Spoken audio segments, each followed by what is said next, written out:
Hi guys, welcome back to my YouTube channel. In today's video I'll be showing you how I made this lovely Ankara Peplum top with balloon sleeves, and I would also be showing you how to prevent the zipper bulge that you sometimes get at the back of garments.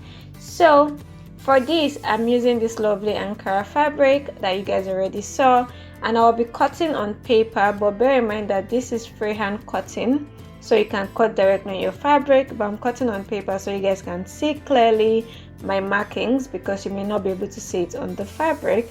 So now I'll fold my paper in two and leave space for the zipper allowance at the back because I'm cutting both the back and the front at the same time.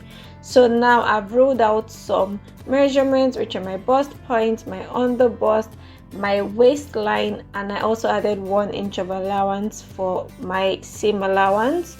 So I have a video on my channel showing how to draft a basic bodice pattern. You can go ahead and watch that for more clarification. So now I'll go ahead and measure out my neckline width, which is 3.5 inches, and I'm using 4 inches for the depth, and I'll connect those 2 points together. For the back I'll be going 1 inch down, and after connecting those points together I'll go ahead and mark out half of my shoulder measurement, and now I'm just going to add 1/2 inch seam allowance. Then I went down 1 inch, and I'm just going ahead to connect that point to the neck point. Now I'll divide my bust by 6 and add 1.5 inch to mark out my armhole depth, and I'm just going ahead now to mark that out. Then go ahead and connect the 2 points together, and then half that point to get the middle point. For the front we're going to go in by 1/2 inch to draw the front armhole. I'll connect the point, leave that for now, and go ahead to take my horizontal measurement. So that's my bust divided by 4. I'm adding 1 inch for seam allowance, and then I'll take my waist divided by 4 plus 1 inch seam allowance and 1 inch for dart. So for your waist measurement you're adding 2 inches, 1 inch for seam allowance and 1 inch for dart. Then I went ahead and connected the points together. Now I'll just go ahead and draw out my armhole, the other half of my armhole. And for the back armhole, no need to go in, I'll just connect the half point to the horizontal measurements that we took, and that's it. Now I'll go ahead to measure my nipple to nipple, half of it, and just go 1 inch below my bust point to help me draw my dart.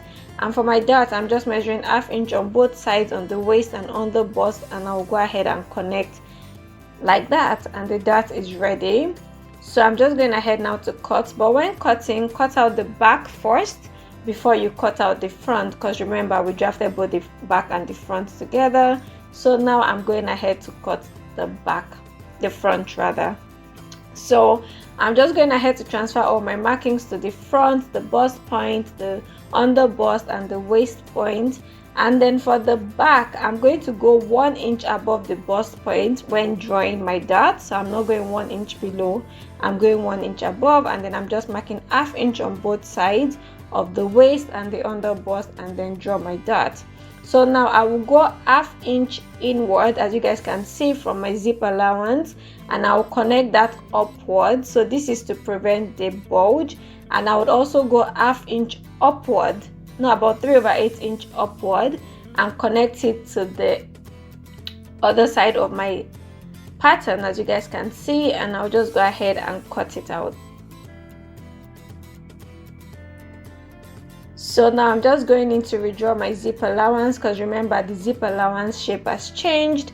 And now I'm going ahead to add 1/2 inch of seam allowance for the shoulder point, because I did not add allowance for the shoulder point, and we don't want this to affect our neckline when we join it together. So once that is done, I went in to cut out the fabric, the front pattern rather, and now I'm just going ahead to cut out the back pattern as well, making sure to add 1/2 inch of seam allowance to the shoulder line.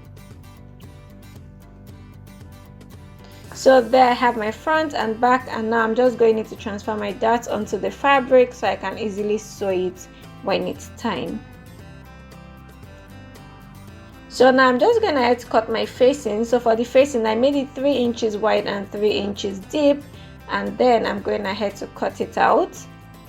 So if you're using lining, you can skip this step, or if you're using a bias binding to just finish the neckline. And for the back facing, I'm doing the same thing, 3 inches wide on the shoulder seam, but for the length you need to go down more than 3 inches, because remember the back neckline isn't that low, so if you go 3 inches it's not going to be low enough. So I just put my front neckline on the back to determine how low I needed to go. And after that I went ahead and cut it out. Now for the peplum, I'm just going to multiply my waist by 2.5 inches and then determine the length of your peplum. So for me, I want mine to be 8.5 inches long. I'll add 1/2 inch of allowance for the top and 1/2 inch of allowance for the bottom. So I've cut out the strip of fabric that I'm using. I will join it together when it's time. Now to cut out the sleeves, I've folded my fabric in half, and I'm just gonna have to fold it this way, as you guys can see, to form like a slight triangle basically. And then I'm just going ahead to determine the length. I'm using 26 inches plus allowance. So now from that 26-inch point, I'll go ahead and mark out a straight line. I just realized that my phone stopped recording after when I was cutting the sleeve, so I'm just going to go through what I did.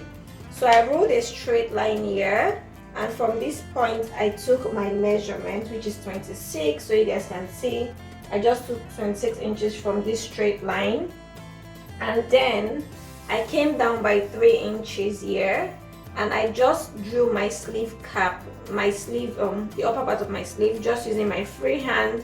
So basically you just draw like a curve and come down till you meet the 3-inch point here, which is what I did.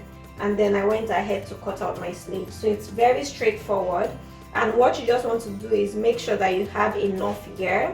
So this is 9 inches. It's obviously more than enough for the pressing I'm sewing for, because that means it will be 18 inches the full sleeve, and it gets wider as it goes down, which is what we want, because it's supposed to be a balloon sleeve. So it's supposed to be wider as it goes lower, and that is it. So I cut, because of the way I folded it, I cut out the 2 sleeves at once. So here I have my 2 sleeves, and you guys can see the lower part is wide, and by the time we gather it together, it will give us that balloon effect. So now I'm just going ahead to cut out the belt. For this I made it 6 inches wide or high, you guys get, and I just made it very long enough, and by the time I fold it, and so I'll have about 2.5 inch, which is what I want. So now it's time to sew. I will start by sewing on the dot on all the patterns, and here we are, dot sewn, magic, right? And now I'll go ahead and join the shoulder seams together. So the shoulder seam for both the dot and the facing. So yeah, just place it right sides together, and after that you guys can see all joined. I will go in now to join my neckline. So the neckline of my facing to the neckline of my main garment. Just make sure your seams match, and then go ahead to sew it down.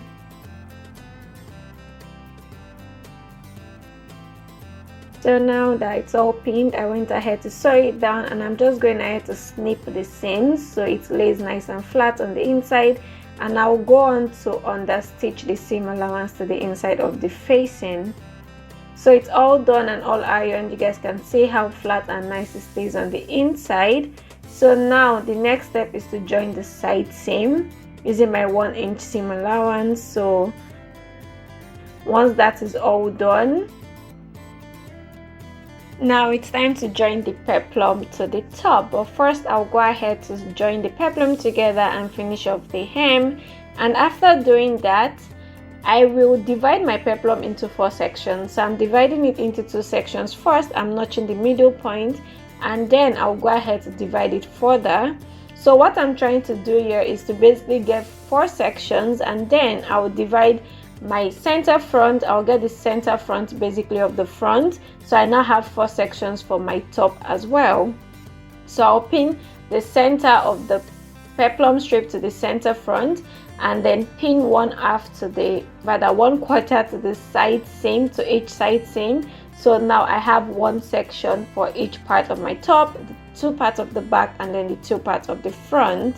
So now after pinning everything down, as you guys can see, I'll just go ahead now to even divide that one section at the back further. So basically, first of all, I'm going to mark 3 inches from the center back because that is where I want my first pleats to be. Then I'll mark 2 inches from the side seam, that is where I want my second pleats to be. So for this, basically it just varies, it depends on you.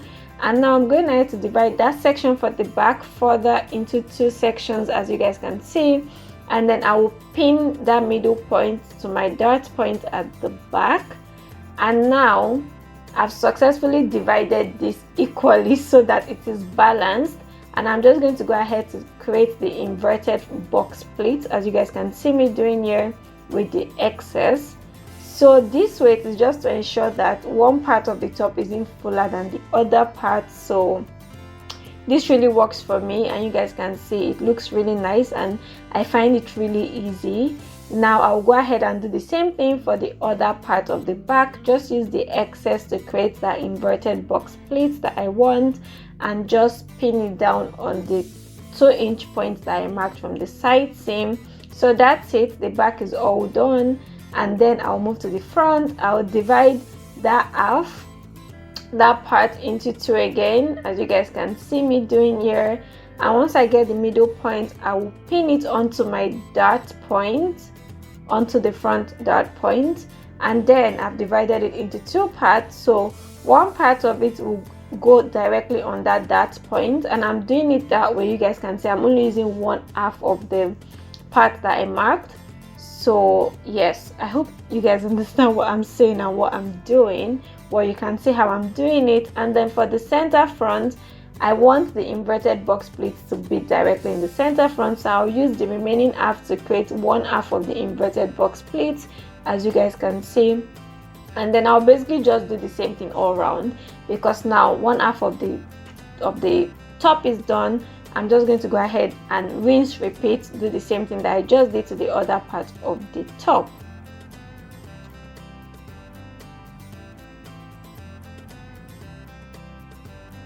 So that's it, it's all pinned down. Yeah, now I'll go ahead and sew it. So after sewing it, now I'll go ahead to join the center back, and I'll basically mark 3 inches up from the hem and then join it down. So now I'll put that aside for now, and we'll work on the sleeves. For the sleeves, I'll start by creating my channel for the elastic band.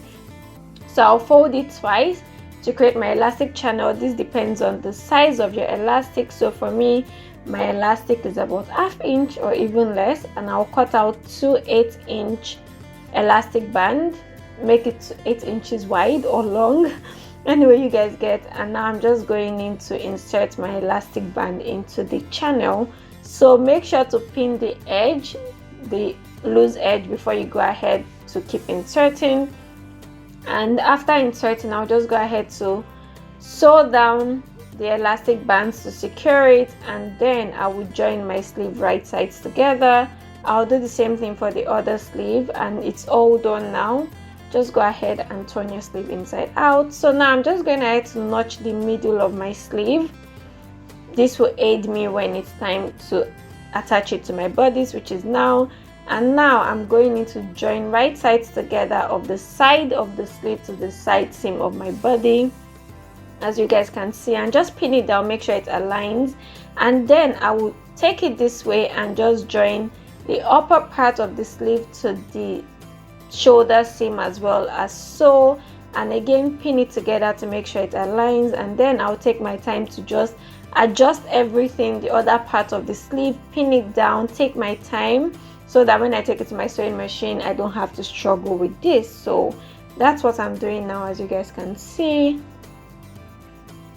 And once I'm satisfied, I'll take it to my sewing machine to sew. So after sewing the sleeves, it's time to join the zipper. I will start by joining the center back. Remember the 3-inch points that I marked.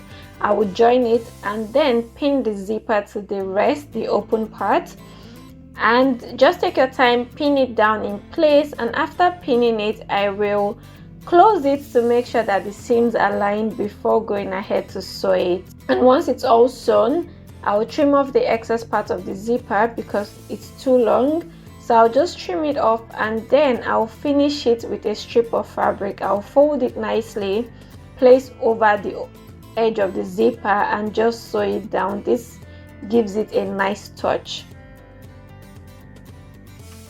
Now for the upper part of the zipper, I'm just going to fold it inwards and stitch it down. For some people, you can prefer to just trim this off because it has a stopper, so this is an option, but I prefer to pin it down and just stitch it down. So it's all done now. You guys can see it adds a nice touch, and I've also stitched down the upper edge. So now it's time to work on the belt. So for this, just fold it in half and cut a triangle at the edge, as you guys can see me doing, and I'm just going ahead to cut the other edge as well. And now I will join right sides together from one edge to the other, just making sure to leave about 2 inches in the middle to bring out the good side when I'm done sewing. So after sewing, I'm going in to snip off the excess so that when we turn this inside out, it just lays nice and flat once we iron it. So now I'm going ahead to bring out the good side.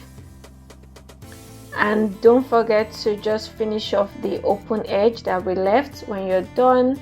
And next, I went ahead to iron this down. You guys can see how flat and nice it looks, and this is the end result like we already saw at the beginning. What do you guys think? The owner loved it very much, and I was very happy with this. I'll see you guys in my next video. Bye.